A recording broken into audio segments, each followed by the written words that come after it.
یہ بات تو مشہور ہے کہ مکے میں آبادی کا آغاز سیدنا اسماعیل علیہ السلام سے ہوا۔ آپ نے 137 سال کی عمر پائی اور تاحیات مکے کے سربراہ اور بیت اللہ کے متولی رہے۔ آپ کے بعد آپ کے دو صاحبزادگان نابت پھر قیدار یا قیدار پھر نابت یکے بعد دیگرے مکے کے والی ہوئے۔ ان کے بعد ان کے نانا مزاز بن عمرو جرہمی نے اقتدار اپنے ہاتھ میں لے لیا۔ اس طرح مکے کی سربراہی بنو جرہم کی طرف منتقل ہو گئی اور ایک مدت تک انہی کے ہاتھ میں رہی۔ سیدنا اسماعیل علیہ السلام کا زمانہ قریباً 2000 برس قبل مسیح ہے۔ اس حساب سے مکے میں قبیلہ جرہم کا وجود کوئی 2100 برس تک رہا اور ان کی حکمرانی قریباً 2000 برس تک رہی۔ بنو خزاعہ نے مکہ پر قبضہ کرنے کے بعد بنو بکر کو شامل کیے بغیر تنہا اپنی حکمرانی قائم کی۔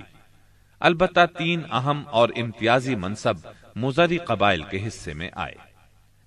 نمبر 1، حاجیوں کو عرفات سے مزدلفہ لے جانا اور یوم النفر یعنی 13 ذی الحجہ کو مینا سے روانگی کا پروانہ دینا۔ یہ حج کے سلسلے کا آخری دن ہے۔ یہ اعزاز الیاس بن مضر کے خاندان بنو غوث بن مرہ کو حاصل تھا۔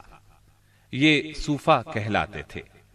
نمبر 2، 10 ذی الحجہ کی صبح کو مزدلفہ سے مینا کی جانب افاضہ یعنی روانگی۔ یہ اعزاز بنو ادوان کو حاصل تھا۔ نمبر 3، حرام مہینوں کو آگے پیچھے کرنا۔ یہ اعزاز بنو کنانہ کی ایک شاخ بنو تمیم بن عدی کو حاصل تھا۔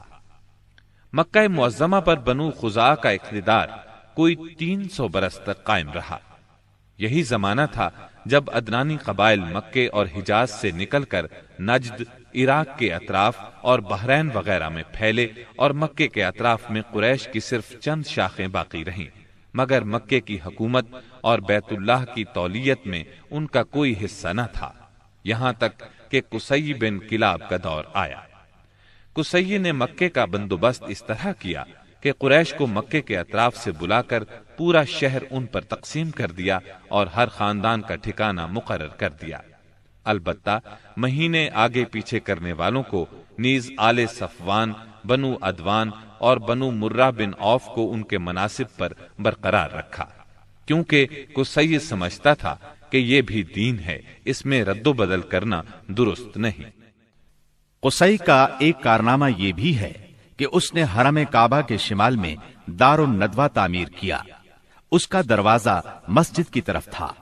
دار الندوہ دراصل قریش کی پارلیمنٹ تھی، جہاں تمام بڑے بڑے اور اہم معاملات کے فیصلے ہوتے تھے۔ قریش پر دار الندوہ کے بڑے احسانات ہیں، کیونکہ یہ ان کے اتحاد کا ضامن تھا اور یہیں ان کے الجھے ہوئے مسائل احسن طریقے سے طے ہوتے تھے۔ قصی کو سربراہی اور عظمت کے یہ مرتبے حاصل تھے۔ نمبر 1، دار الندوہ کی صدارت، جہاں بڑے بڑے معاملات کے بارے میں مشورے ہوتے تھے اور جہاں یہ لوگ اپنی بیٹیوں کی شادیاں بھی کرتے تھے۔ نمبر 2، لوا یعنی جنگ کا پرچم قصی ہی کے ہاتھوں باندھا جاتا تھا۔ نمبر 3، حجابت یعنی خانہ کعبہ کی پاسبانی۔ اس کا مطلب یہ ہے کہ خانہ کعبہ کا دروازہ قصی ہی کھولتا تھا۔ خانہ کعبہ کی خدمت اسی کے ذمے تھی، چابی بردار بھی وہی تھا۔ نمبر 4، سقایا یعنی پانی پلانا۔ اس کی صورت کچھ یوں تھی کہ حوض میں حاجیوں کے لیے پانی بھر دیا جاتا تھا، اس میں کچھ کھجور اور کشمش ڈال کر اسے شیریں بنایا جاتا تھا۔ حجاج جب مکے آتے تو اسے پیتے تھے۔ نمبر 5، رفادہ یعنی حاجیوں کی میزبانی۔ حاجیوں کے لیے بطور ضیافت کھانا تیار کیا جاتا تھا۔ اس مقصد کے لیے قصی نے قریش پر ایک خاص رقم مقرر کر رکھی تھی۔ یہ رقم حج کے موسم میں قصی کے پاس جمع ہو جاتی تھی۔ وہ اس رقم سے حاجیوں کے لیے کھانا تیار کراتا تھا۔ جو لوگ تنگ دست ہوتے یا جن کے پاس توشہ نہ ہوتا وہ یہی کھانا کھاتے تھے۔ ان کے علاوہ کچھ اور عہدے بھی تھے جنہیں قریش نے آپس میں تقسیم کر رکھا تھا۔ ان کی تفصیل یہ ہے۔ نمبر 1، ایسار یعنی فالگیری، قسمت کا حال دریافت کرنے کے لیے بتوں کے پاس جو تیر رکھے رہتے تھے ان کی تولیت، یہ منصب بنو جمح کو حاصل تھا۔ نمبر 2، مالیات کا نظم، یعنی بتوں کا تقرب حاصل کرنے کے لیے جو نذرانے اور قربانیاں پیش کی جاتی تھیں ان کا انتظام کرنا، جھگڑوں اور مقدمات کا فیصلہ کرنا، یہ کام بنو سہم کو سونپا گیا۔ نمبر 3، شورا، یہ اعزاز بنو اسد کو حاصل تھا۔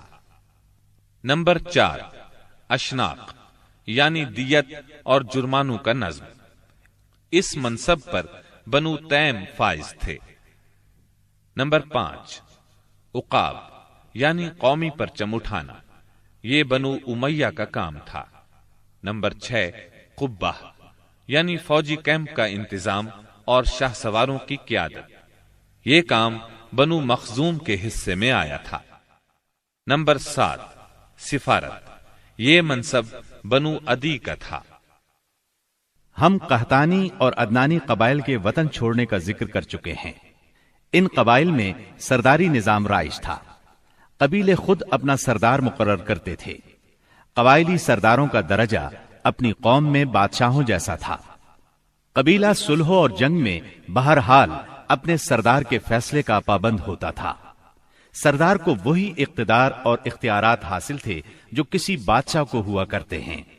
حتیٰ کہ بعض سرداروں کا یہ حال تھا کہ اگر کبھی وہ بگڑ جاتے تھے تو ہزاروں تلواریں بے نیام ہو جاتی تھیں، اور وہ یہ بھی نہیں پوچھتے تھے کہ سردار کے غصے کا سبب کیا ہے۔ اب رہا سیاسی حالات کا مسئلہ۔ جزیرت العرب کے 3 سرحدی علاقے تھے، یہ تینوں غیر ممالک کے پڑوس میں تھے۔ ان کی سیاسی حالت سخت پریشان کن تھی۔ وہاں انتشار کی کیفیت تھی، صورتحال زوال پذیر تھی۔ انسان مالک تھا یا غلام، حاکم تھا یا محکوم، بس انہی 2 طبقوں میں بٹا ہوا تھا۔ تمام تر فوائد سربراہوں کو، خاص طور پر غیر ملکی سربراہوں کو حاصل تھے، اور سارا بوجھ غلاموں کے سر تھا۔ وہ طرح طرح کے ظلم و ستم برداشت کرتے تھے، زبان نہیں کھول سکتے تھے کیونکہ حکمرانی جبری تھی۔ انسانی حقوق نام کی کسی چیز کا دور دور تک وجود نہیں تھا۔